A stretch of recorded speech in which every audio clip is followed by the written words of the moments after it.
एक पुरानी सी इमारत में वैद्य जी का मकान था।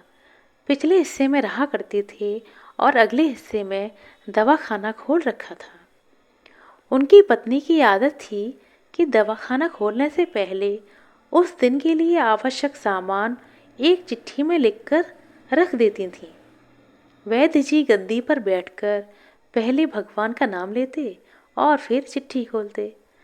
पत्नी ने जो बातें लिखी होती उनके भाव देखते और फिर उनका हिसाब करते। फिर परमात्मा से प्रार्थना करते, हे भगवान, मैं केवल तेरे ही आदेश के अनुसार तेरी भक्ति छोड़कर इस दुनियादारी के चक्कर में आ बैठा हूँ। वैद्य जी कभी अपने मुंह से किसी भी रोगी से फीस नहीं मांगते थे। कोई देता था, कोई नहीं देता था, किंतु एक बात निश्चित थी कि ज्यों ही उस दिन के आवश्यक सामान खरीदने योग्य पैसे पूरे हो जाते थे, उसके बाद वह किसी से भी दवा के पैसे नहीं लेते थे, चाहे रोगी गरीब हो या धनवान हो। एक दिन वैद्य जी ने दवाखाना खोला।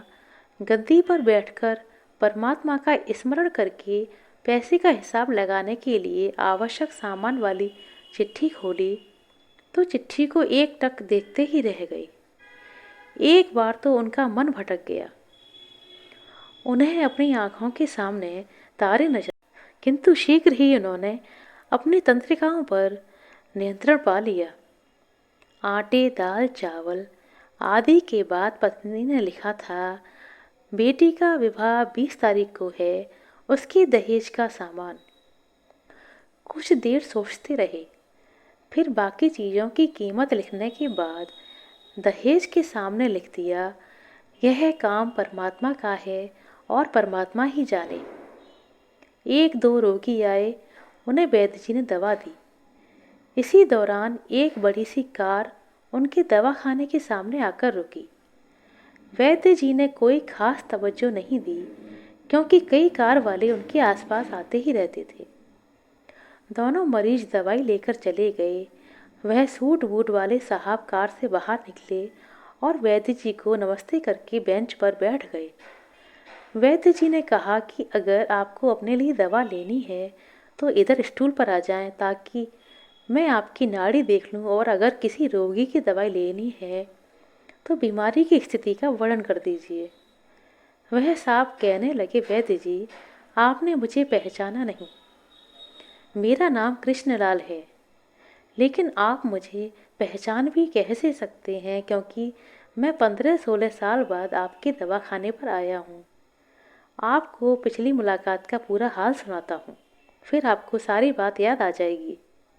जब मैं पहली बार यहाँ आया था तो मैं खुद नहीं आया था, बल्कि ईश्वर मुझे आपके पास लेकर आए थे, क्योंकि ईश्वर ने मुझ पर कृपा की थी और वह मेरा घर आबाद करना चाहते थे।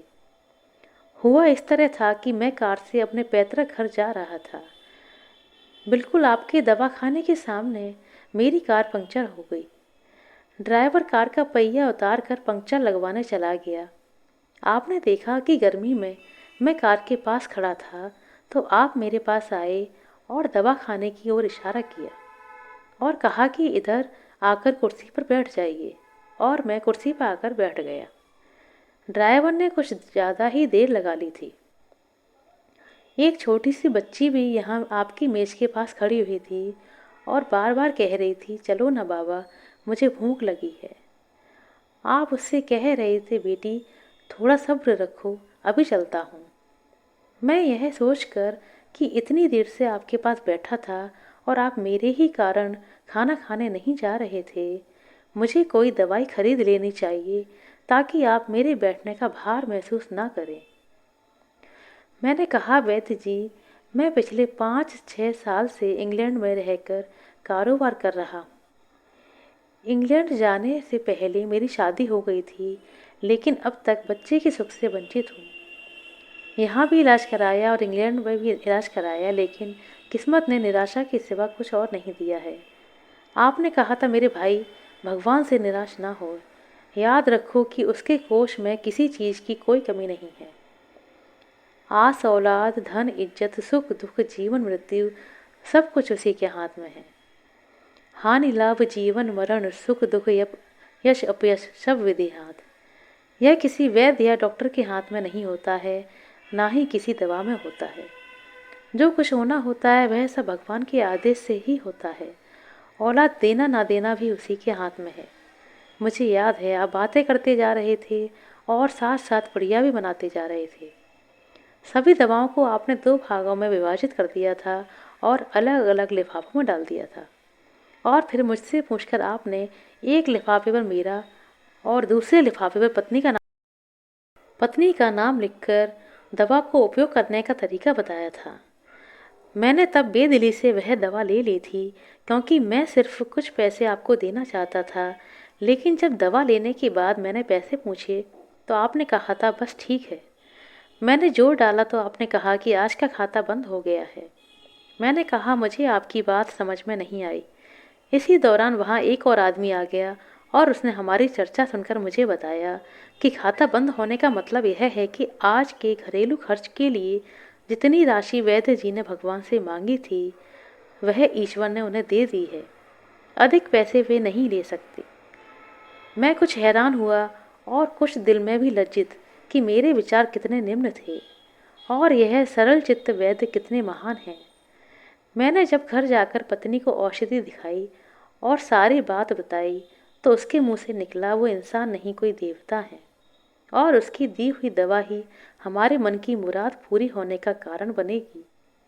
आज मेरे घर में 2 फूल खिले हुए हैं। हम दोनों पति पत्नी हर समय आपके लिए प्रार्थना करते रहते हैं। इतने साल तक कारोबार से फुर्सत नहीं मिली कि स्वयं आकर आपसे धन्यवाद के 2 शब्द ही कह पाता।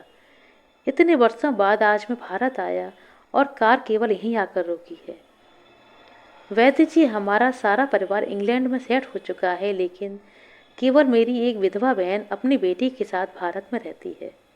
हमारी भांजी की शादी इस महीने की 21 तारीख को होनी है। न जाने क्यों जब जब मैं अपनी भांजी के लिए कोई सामान खरीदता था तो मेरी आंखों के सामने आपकी वह छोटी सी बेटी भी आ जाती थी और मैं उसके लिए भी एक सामान खरीद लेता था। इस तरह मैं हर सामान को दोहरा खरीदता था। मैं आपके विचारों को जानता था कि संभवतः आप वह सामान ना लें, किंतु मुझे लगता था कि मेरी अपनी सगी भांजी के साथ जो चेहरा मुझे बार बार दिख रहा है वह भी मेरी भांजी ही है। मुझे लगता था कि ईश्वर ने इस भांजी के विवाह में भी मुझे भात भरने की जिम्मेदारी दी है। वैद्य जी की आंखें आश्चर्य से खुली रह गईं और बहुत धीमी आवाज में बोले, कृष्णलाल जी, आप जो कुछ कह रहे हैं मुझे समझ नहीं आ रहा कि ईश्वर की यह क्या माया है। आप मेरी श्रीमती के हाथ की लिखी हुई चिट्ठी देखिए। और वैद्य जी ने चिट्ठी खोलकर कृष्णलाल जी को पकड़ा दी। वहां उपस्थित सभी यह देखकर हैरान रह गए कि दहेज के सामान के सामने लिखा हुआ था, यह काम परमात्मा का है, परमात्मा ही जाने। कांपती सी आवाज में वैद्य जी ने कहा, कृष्णलाल जी, विश्वास कीजिए कि आज तक कभी ऐसा नहीं हुआ कि पत्नी ने चिट्ठी पर आवश्यकता लिखी हो और भगवान ने उसी दिन उसकी व्यवस्था ना की हो। आपकी बातें सुनकर तो लगता है भगवान को पता होता है कि किस दिन मेरी श्रीमती क्या लिखने वाली हैं, अन्यथा आपसे इतने दिन पहले ही सामान खरीदवाना आरंभ ना करवाया होता मेरे परमात्मा ने। वाह प्रभु वाह, तू महान है, तू दयावान है। मैं हैरान हूँ कि वह कैसे अपने रंग दिखाता है। वैद्य जी ने बोला, जब से होश संभाला है एक ही पाठ पढ़ा है कि सुबह परमात्मा का आभार करो, शाम को अच्छा दिन गुजरने का आभार करो, खाते समय भोजन देने का आभार करो और सोते समय उसका आभार करो। आशा करती हैं दोस्तों हमारे द्वारा सुनाया गया ये छोटा सा रोचक प्रसंग आपको अच्छा लगा होगा और समझ में भी आया होगा। यदि वीडियो अच्छा लगा हो तो कृपया लाइक करें, शेयर करें और हमारे चैनल पर नए हैं तो कृपया हमारे चैनल सनातन कहानियाँ को सब्सक्राइब कर दें। अपना कीमती समय देने के लिए बहुत बहुत धन्यवाद। मिलते हैं अगले वीडियो में, तब तक के लिए नमस्कार।